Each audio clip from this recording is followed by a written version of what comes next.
Bonjour. Aujourd'hui, je vous propose de poser un nouveau regard sur la rupture. Non pas comme une fin en soi, mais plutôt comme un seuil, une nouvelle étape, une porte vers une transformation intérieure. Dans cette vidéo, vous allez découvrir mon échange avec Sophie sur Conscience TV, où nous explorons comment écouter ce qui cherche à émerger en nous. On va parler de la transformation du mental pour qu'il devienne un allié. Comment accueillir nos émotions pour comprendre les messages que celles-ci nous apportent. Et je vous invite à rester avec nous, car cela peut ouvrir une nouvelle conscience dans votre vie. Et je vous dis à plus tard. Bye.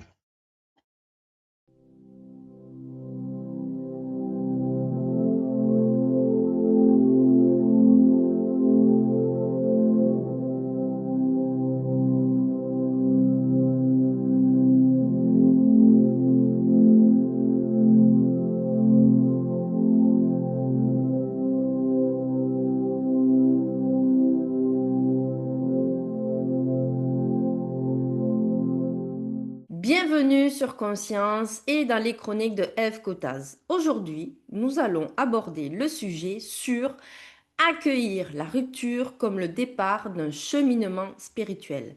L'objectif est de poser un nouveau regard sur la rupture, que ce soit relationnel, professionnel, existentiel, comme un passage, le pas vers le sage, sacré, et non comme une fin. Bonjour Ève, comment vas-tu bien aujourd'hui? Salut Sophie, je vais très bien, merci. Pourquoi une rupture n'est-elle jamais un échec, mais un point de départ vers autre chose? Oui, dans mon approche, la rupture, c'est un moment de vérité. C'est une mise en lumière de ce qui ne peut plus continuer tel que c'est. C'est l'occasion de reconnaître une part de soi qui demande à évoluer. Euh, En fait, on est incarné pour, cheminer, pour apprendre des choses sur nous, sur notre vie, dans la relation que l'on a au monde et du coup, parfois, on est un peu à côté de la plaque et la vie nous ramène à cette rupture. La vivre comme un échec, c'est une lecture mentale. C'est souvent lié à des attentes non satisfaites ou à des normes extérieures. Et la vision de l'échec, en fait, c'est cette volonté de contrôle, sauf que la vie ne se contrôle pas. Ça peut être aussi une peur de ne pas réussir selon des normes familiales, sociales ou autres, hein, des conditionnements. Par exemple, je sais pas, moi je divorce, je n'ai pas réussi à sauver mon couple, donc j'ai échoué. Le point de départ, donc là, avec cette rupture, c'est le seuil. Je suis sur le, je suis sur le chemin qui me permet d'interpréter plus intérieurement ce qui se présente et ce qui va m'aider. Euh, oui, c'est vraiment, faut le vivre comme une transformation.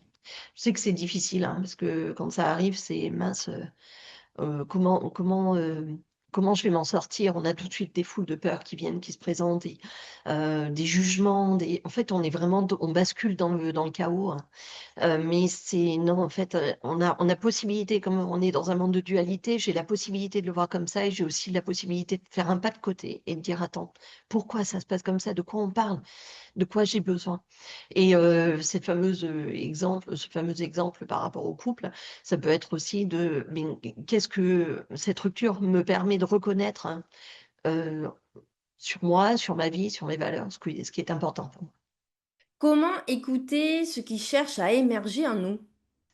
La conscience est primordiale. C'est-à-dire que c'est assumer la manière de voir les choses telles qu'elles sont, dans une forme d'honnêteté personnelle et de responsabilité individuelle. Hem Oser voir, ce qui, comment dire? Au lieu de se demander: «Pourquoi ça m'arrive?», c'est de prendre le temps d'écouter et de comprendre: «Mais qu'est-ce que cette situation m'invite à voir et à transformer que je n'ai pas encore compris dans cette incarnation?». Faire un pas de côté, c'est regarder ce que ça m'apporte.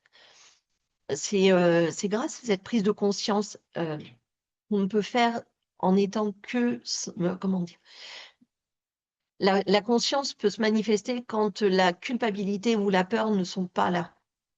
Parce que sinon, avec ma culpabilité et ma peur, je vais juste me focaliser sur l'arbre qui cache la forêt, pas sur la forêt. Sauf que c'est la forêt, moi, qui m'intéresse. C'est pourquoi est-ce que j'en suis arrivée là. Donc, pour pouvoir la voir, il faut que j'enlève cet arbre. Donc, la peur ou la culpabilité. Et ça ne peut se faire que si je prends conscience que ce qui arrive, c'est là pour m'aider à grandir et ça n'est pas là pour me juger, me castrer ou je ne sais quoi. Cette prise de conscience, du coup, elle nous demande de regarder les choses de manière très froide, de bloquer les émotions juste un temps, juste ce qu'il faut pour que je puisse dépasser la peur et la culpabilité et que j'aille voir de quoi j'ai besoin. Euh, En analysant froidement, j'ai suffisamment d'énergie pour comprendre pourquoi il y a cette rupture et c'est là qu'elle devient un révélateur. C'est ça va permettre du coup de prendre conscience de ce qui ne nous correspond plus par rapport à cette situation, de ce que l'on a besoin de changer dans notre comportement, et peut-être d'être dans cette évolution, d'être dans son état d'être, ça fait beaucoup d'être, pardon, mais c'est dire quand je suis dans mon comportement, je suis dans mon mental, je suis plus dans mon être, je suis dans le faire, je ne suis plus dans l'être. Et d'un coup, c'est de dire, OK, je vais dépasser ça, je vais aller regarder de l'autre côté avec je vais assumer en fait ce qui va se présenter et du coup, je vais pouvoir vivre cet état d'être et voir ce que j'ai besoin de changer aussi moi dans mon rapport aux autres et mon rapport à la vie, au monde, à la société. Et du coup, ça me permet de voir ce que j'ai ignoré ou mis de côté parce que ça me dérangeait. Euh, Ce qui se brise à l'extérieur souvent révèle ce qui veut naître à l'intérieur de nous. Et c'est par là que ça se passe. Pourquoi est-il essentiel dans ces situations de commencer par analyser la situation froidement sans se laisser envahir par les émotions? Alors, donc dans la vie, souvent on a des situations qui nous poussent dans nos retranchements, hein. Et les émotions, elles débordent comme des vagues que l'on ne contrôle plus. Ces émotions, elles peuvent nous décourager, nous plonger dans la tristesse, voire nous déprimer. Euh, et du coup, cette attitude, en fait, nous amène en fait, c'est le mental qui prend le dessus et il cherche à nous protéger, mais il le fait maladroitement et il nous enferme, du coup.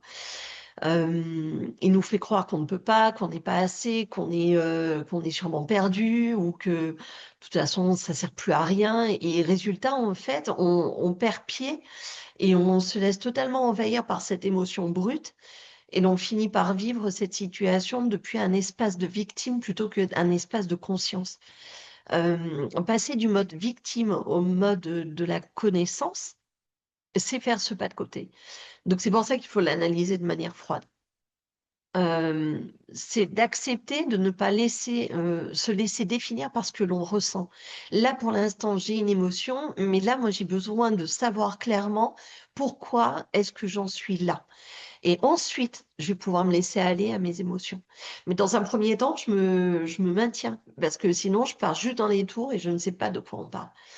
Il est essentiel vraiment dans un premier temps de faire une pause et d'analyser cette situation froidement. C'est pas forcément facile parce qu'on est très vite, surtout les gens empathiques, extrêmement sensibles, tout de suite ils partent dans les tours mais ça ne mène nulle part. Attention, je suis pas en train de dire qu'il faut rejeter ses émotions. Je suis juste en train de dire qu'il faut les analyser correctement pour pouvoir qu'il faut les bloquer à un temps pour pouvoir analyser la situation et ensuite se laisser aller par elle, se laisser vivre à travers elle. Et en fait, c'est là qu'on arrive dans cet espace de conscience, dans cette prise de conscience qui nous permet de transformer cette rupture. Et du coup, là, je rentre dans cet espace de connaissance et plus cet espace de victimisation. Du coup, la difficulté, elle est révélée et les enseignements, et du coup, je commence à avoir des enseignements sur mon chemin de vie, sur ce que j'ai à faire, etc. Et comment je peux aborder ça. Et bien évidemment, les émotions vont refaire surface, mais c'est complètement OK. Mais voilà, je le fais en 2 temps. D'abord, j'écoute, de quoi on parle et pourquoi je suis dans cet état-là. En quoi le mental peut-il être à la fois un obstacle qui nous enferme et un allié qui nous ouvre à la conscience? Et oui, le souci du mental, c'est qu'il est ambivalent. D'un côté, il est saturé de peur, de croyances limitantes, de jugements.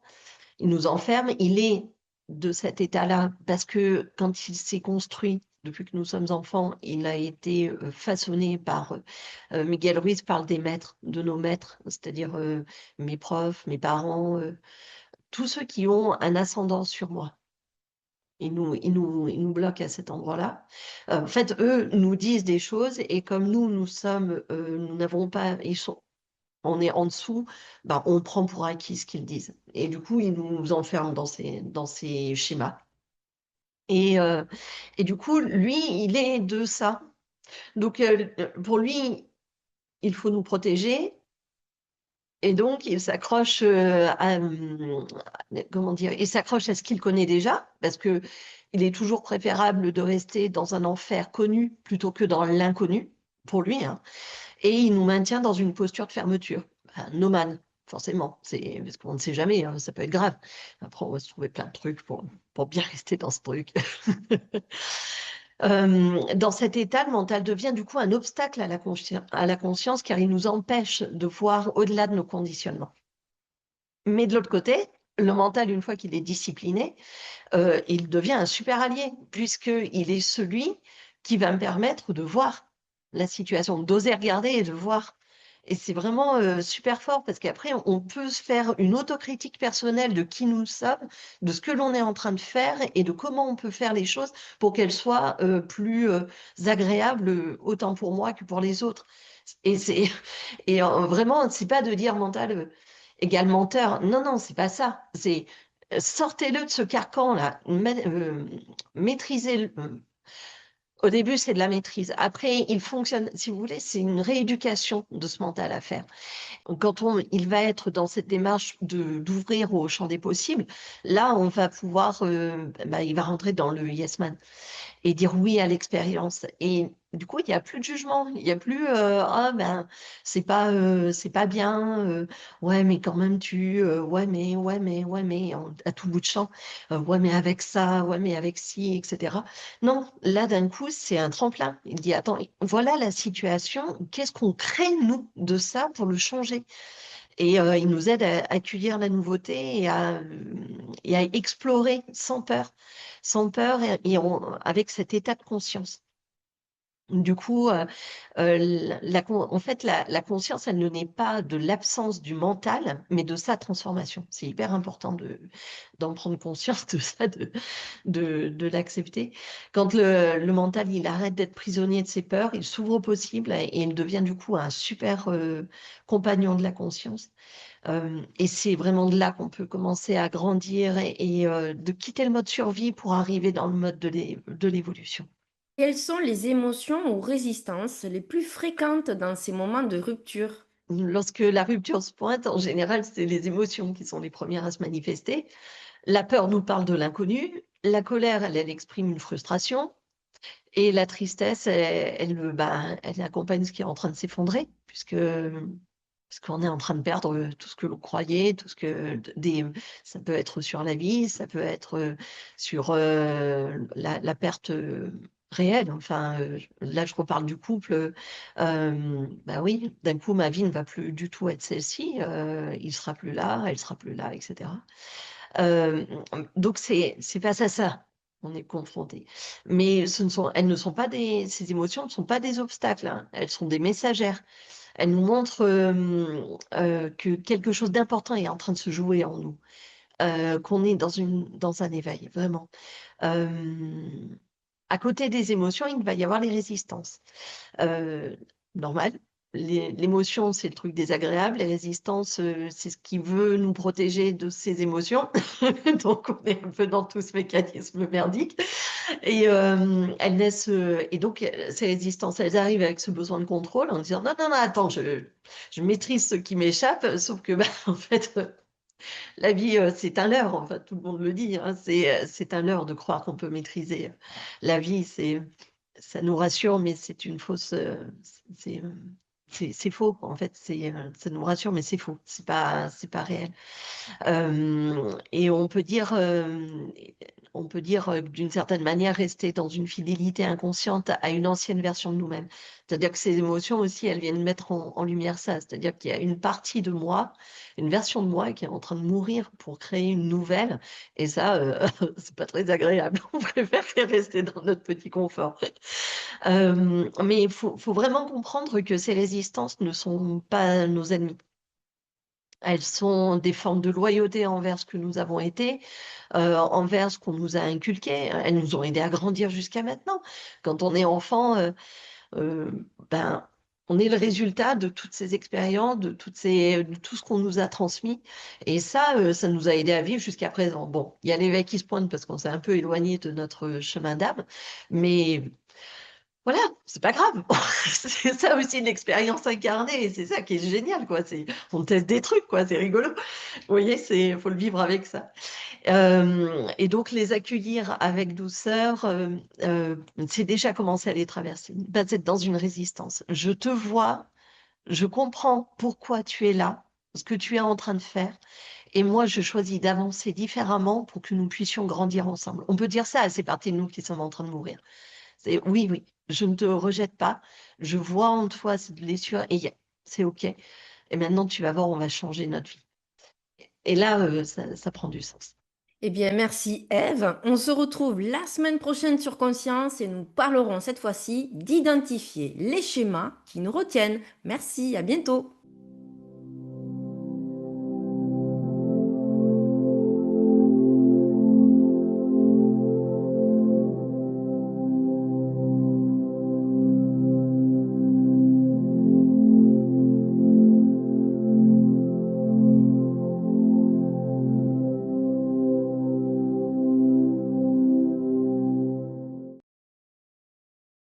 Voilà, merci d'avoir passé ce moment avec nous.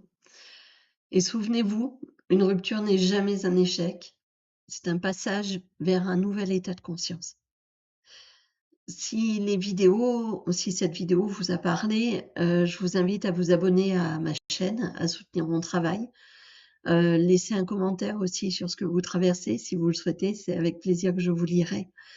Et si vous pensez que quelqu'un pourra en avoir besoin, je vous invite également à la partager. Vous trouverez aussi d'autres vidéos et des ateliers pour approfondir ce chemin initiatique pendant tout le mois de décembre, et ça débordera un petit peu sur janvier. Et je vous souhaite une très belle journée ou une très belle soirée selon l'heure à laquelle vous êtes en train de me regarder, et je vous dis à très bientôt pour continuer ensemble ce voyage de transformation et les différentes étapes qui s'y attachent. Voilà, très belle journée, à bientôt. Bye.